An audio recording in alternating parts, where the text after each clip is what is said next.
Ya, pemirsa, berjumpa lagi bersama saya Vera Indriani dalam Warta Parlemen.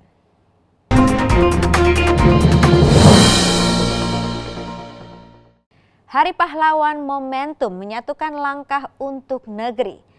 Memperingati Hari Pahlawan 10 November 2016, pimpinan DPR RI berharap seluruh elemen bangsa Indonesia dapat menyatukan langkah untuk kemajuan dan persatuan NKRI. Memperingati Hari Pahlawan 10 November 2016, pimpinan DPR RI berharap seluruh elemen bangsa Indonesia dapat menyatukan langkah untuk kemajuan dan persatuan NKRI. Ditemui saat menghadiri upacara tabur bunga dalam rangka memperingati Hari Pahlawan 10 November 2016 di perairan Teluk Jakarta baru-baru ini, Wakil Ketua DPR Agus Hermanto menegaskan, Hari Pahlawan harus dijadikan sebagai momentum untuk menjalin persatuan dan kesatuan bangsa dengan selalu mengingat jasa para pahlawan yang telah mengorbankan jiwa dan raganya demi keutuhan NKRI. Kita sebagai generasi yang penerus tentunya kita harus ingat dan tentunya kita harus juga mendoakan dan kita juga harus meneladani apa yang sudah diteladani beliau-beliau ini, kita ikuti dan kita juga harus tetap mengambil makna semangat dari pahlawan-pahlawan yang tentunya lebih dahulu meninggalkan kita, tetapi untuk unsur yang lain kita harus meneruskan perjuangan beliau-beliau. Ketua Komisi 8 DPR Ali Taher mengatakan bangsa Indonesia telah banyak melahirkan para pejuang yang telah mengorbankan harta, jiwa, dan juga raga demi mewujudkan kemerdekaan dan persatuan bangsa. Oleh karena itu, Ali Taher mengharapkan agar generasi penerus selalu mengingat jasa para pahlawan dan menjadikan teladan demi kemajuan dan persatuan NKRI.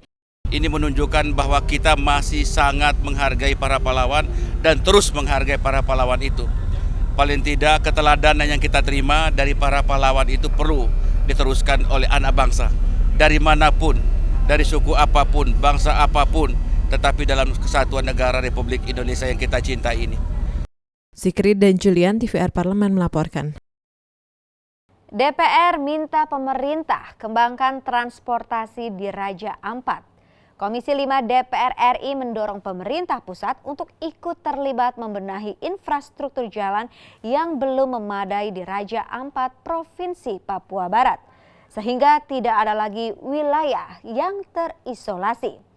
Ketersediaan infrastruktur, transportasi darat dan laut yang memadai akan mendorong pengembangan ekonomi rakyat di Kabupaten Raja Ampat.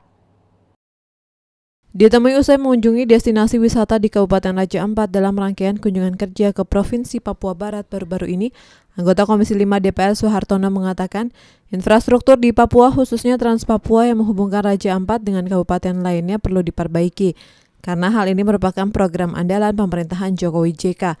Menurut Suhartono, dengan bertambahnya infrastruktur jalan akan mengurangi daerah terisolasi yang ada di Papua selama ini dengan menghubungkan kabupaten satu dengan kabupaten lainnya di Papua Barat. Suhartono meyakinkan dengan adanya jalan menghubung di antar kabupaten, maka hasil pertanian masyarakat bisa disinkronkan dengan daerah lainnya. Dengan sarana dan prasarana pelabuhan yang memadai, arus distribusi barang maupun produk-produk pertanian Papua Barat akan mudah disalurkan ke daerah-daerah lain. Tentu dengan kehadiran infrastruktur, Trans Papua ini akan membuka isolasi yang berada di Papua, terutama Trans itu akan menghubungkan dengan kabupaten-kabupaten yang berada di sini. Yang kedua, tentu akan membangkitkan ekonomi rakyat sehingga transformasi tentang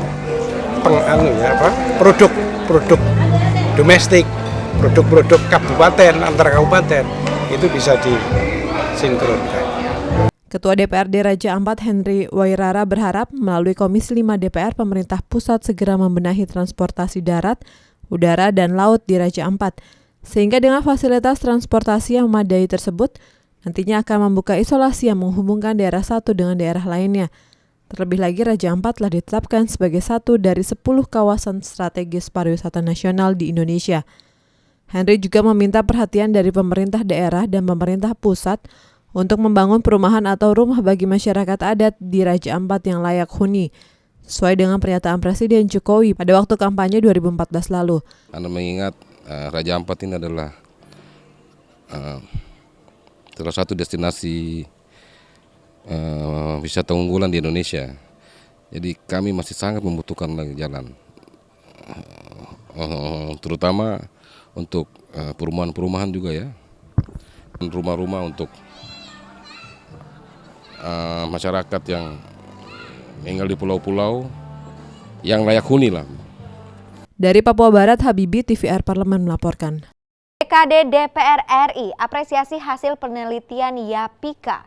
Badan Keahlian Dewan DPR RI mengapresiasi hasil penelitian yang ditemukan Yayasan YAPIKA terhadap persoalan infrastruktur sekolah-sekolah dasar yang mengalami rusak berat di berbagai daerah di Indonesia.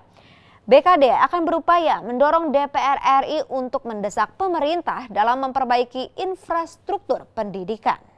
Badan Keahlian Dewan DPR RI mengapresiasi dan menyambut baik hasil penelitian yang ditemukan Yayasan Penguatan Partisipasi, Inisiatif dan Kemitraan Masyarakat Indonesia atau YAPIKA terhadap masih banyaknya sekolah-sekolah dasar yang mengalami kerusakan di berbagai daerah di Indonesia. Untuk itu BKD akan mendorong DPR RI untuk mendesak pemerintah agar segera memperbaiki infrastruktur pendidikan. Ditemui usai menerima kunjungan Yayasan YAPIKA di Gedung Nusantara 3 DPR RI, Ketua BKD DPR RI Johnson Raja Guguk menyampaikan, hasil riset dan penelitian YAPIKA terhadap persoalan sekolah dasar yang mengalami kerusakan akan ditindaklanjuti dan disampaikan kepada Komisi 10 DPR RI. Johnson menilai, kebijakan yang dilakukan oleh pemerintah di bidang pendidikan sudah sesuai dengan konstitusi. Namun masih banyak ditemukan sekolah-sekolah dengan kondisi rusak berat yang belum mendapatkan bantuan perbaikan. Mereka menyampaikan hasil penelitian mereka terhadap sekolah. Mereka menemukan banyak sekolah yang rusak.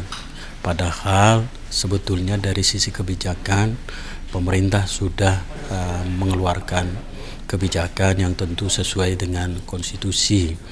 Namun di lapangan ternyata masih banyak sekolah yang mengalami kerusakan. Pada kesempatan yang sama, Manajer Advokasi dan Riset YAPIKA, Hendrik Rosnindar mengatakan, hasil riset dan penelitian telah membuktikan pemerintah tidak memberikan perhatian serius terhadap persoalan infrastruktur pendidikan. DPR bisa minta kepada pemerintah, mendesak pemerintah untuk punya perhatian yang lebih serius terhadap persoalan sekolah rusak. Karena dari hasil riset kita menunjukkan bahwa sebetulnya pemerintah tidak memberikan perhatian cukup terhadap persoalan ini. Paling tidak ini bisa kita lihat dari alokasi anggaran yang dicanangkan oleh pemerintah itu terus mengalami penurunan dalam 3 tahun terakhir. Ajib Caniago dan Denus, TVR Parlemen melaporkan. Ya pemirsa, demikian sudah informasi yang kami berikan untuk Anda. Sampai jumpa dalam Warta Parlemen selanjutnya.